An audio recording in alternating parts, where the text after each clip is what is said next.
Récemment, j'ai publié une vidéo sur les rageux, sur les personnes qui critiquent négativement, voire insultent très facilement sur les réseaux sociaux, sur Internet. Je disais entre autres que tout le monde pense savoir communiquer, sauf que on sent bien qu'il y a un problème. Tout le monde pense savoir communiquer, mais il y a des problèmes de communication entre nous. Le problème, c'est qu'on résume la communication à l'expression. Pour la majorité des gens, quelqu'un qui sait communiquer, c'est quelqu'un qui sait s'exprimer. Cela veut dire en gros que en fait, la personne qui sait communiquer, c'est la personne qui a un langage verbal et non verbal optimal, pertinent. C'est en gros le vendeur qui, en fait, dès qu'il commence à parler, t'es déjà séduit, t'as déjà envie d'acheter. Et évidemment, c'est pas comme ça que ça fonctionne. Je prends l'exemple de Nelson Mandela qui préconise d'être la dernière personne à parler. Plus précisément, être la dernière personne à s'exprimer. Ça veut dire que dans une discussion, tu commences par écouter les autres. Tu écoutes les autres pour les comprendre. C'est pas en fait, quand il dit tu es la dernière personne à t'exprimer, ça veut pas dire que tu restes dans ton coin en silence, tu te tais en fait pendant toute la discussion et à la fin tu viens, tu balances ton idée, ce n'est pas ça. Tu écoutes les autres, tu essaies de les comprendre, tu peux parler. Et quand tu parles, tu poses des questions pour comprendre les autres. Tu essaies vraiment de comprendre leur façon de penser. Tu essaies au maximum de te mettre à leur place. Comme cela, lorsque vient le moment, ton moment pour t'exprimer, pour partager ton opinion, elle a entre-temps évolué. Il y a eu une réflexion parce que tu as écouté les autres. Donc, lorsque tu t'exprimes, tu es beaucoup plus pertinent et il y a beaucoup plus de personnes satisfaites par ton tour de parole parce qu'elles ont vraiment l'impression d'avoir été écoutées. Leurs besoins sont satisfaits, même si on ne peut pas forcément tout le temps satisfaire tout le monde à 100%. Au moins, elles ont l'impression, elles ont la sensation d'avoir été écoutées. C'est ça que ça veut dire. Bon, tu sais déjà que j'ai des livres, que je lis des livres, et je vais te présenter quelques livres qui s'intéressent à la communication. Donc déjà, il y a le classique Comment se faire des amis. Donc c'est un livre qui est souvent, qui n'est pas forcément compris par tout le monde. Voilà, il faut que le zoom puisse te montrer le titre. C'est un livre qui n'est pas forcément compris à tout le monde parce que le titre français se résume à Comment se faire des amis. Le titre complet, c'est Comment se faire des amis et influencer les autres. Parce qu'à travers la communication, évidemment, parfois on veut soumettre des idées, on veut persuader les autres. Donc il y a une façon de faire. Il y a aussi la communication par la PNL. Donc, ce n'est pas forcément des livres que je vais recommander à tout le monde. C'est juste pour montrer qu'il y a de quoi faire. J'ai aussi Comment obtenir la vérité en moins de 5 minutes. Donc, il s'intéresse au levier dans la communication qu'on utilise et le levier psychologique également. Tout se joue en moins de 2 minutes. Il y a également un autre livre de l'auteur qui s'intitule Convaincre en moins de 2 minutes, qui va davantage s'intéresser au langage non verbal. Qu'est-ce que j'ai d'autre Alors, il y a les manuels de manipulation. Donc, nouveau manuel de manipulation. Voilà. Et les secrets de la manipulation efficace. Donc là, alors manipulation, on peut parler tout simplement d'influence. J'ai également La troisième voie. Un livre que, celui-là, je le recommande à tout le monde parce qu'il montre le problème des relations où il y a des compromis, des sacrifices. Compromis et sacrifices, ça veut dire que toutes les personnes dans la discussion sont perdantes. Toutes les personnes présentes dans l'échange sont perdantes. Chacun va abandonner une partie de soi pour obtenir une solution qui normalement devrait satisfaire tout le monde. Et bien à travers ce livre, La troisième voie, on va présenter des solutions où tout le monde est gagnant. Donc vraiment créer des situations gagnant-gagnant. Il y a également comment obtenir tout ce que vous voulez. Donc, qui s'intéresse du coup toujours à l'influence, entre guillemets, à la manipulation, à la persuasion en tout cas.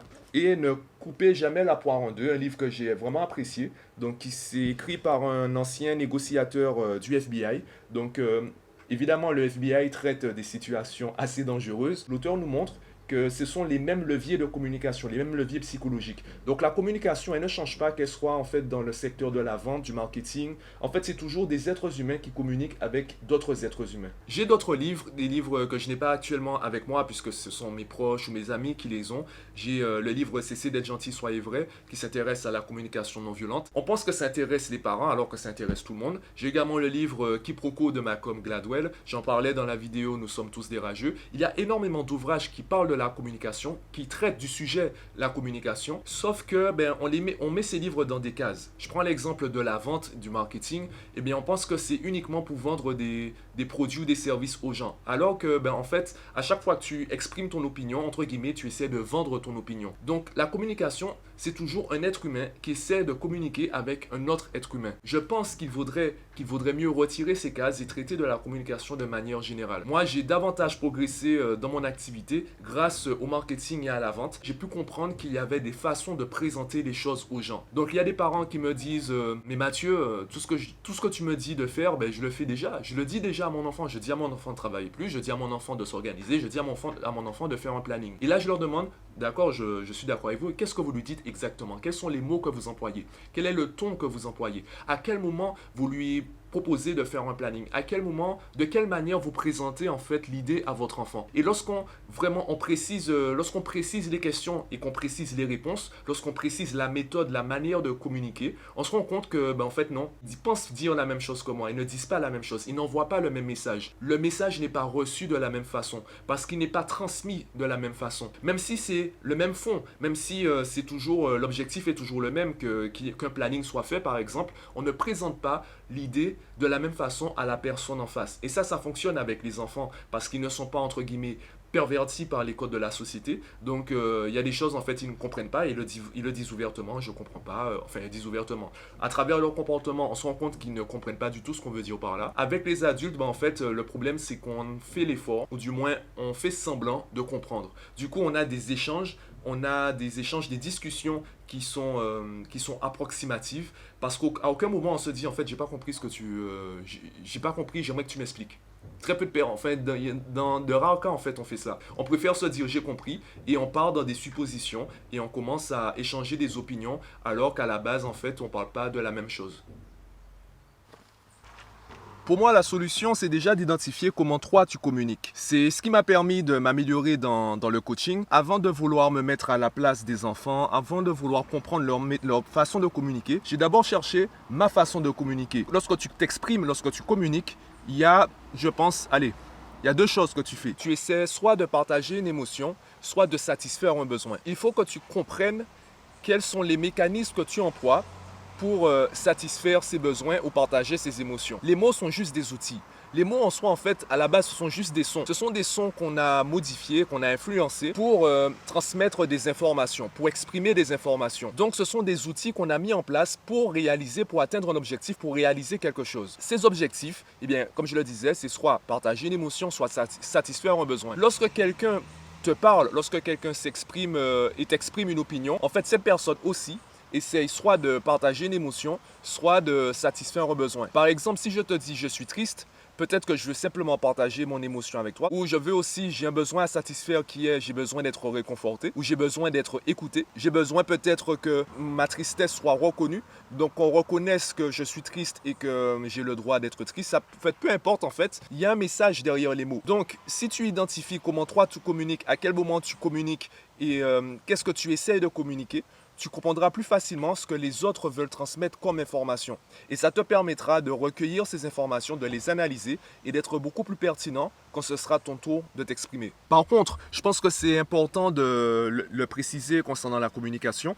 On ne peut pas vraiment se mettre à la place des autres. On ne peut pas se mettre à la place des autres. On peut identifier l'émotion qu'ils ressentent. On peut approcher une certaine compréhension de ce qu'ils ressentent. Mais on ne peut pas vraiment se mettre à leur place. Par exemple, entre le moment où j'ai tourné cette vidéo et le moment où tu la regardes, j'ai déjà évolué, j'ai déjà changé.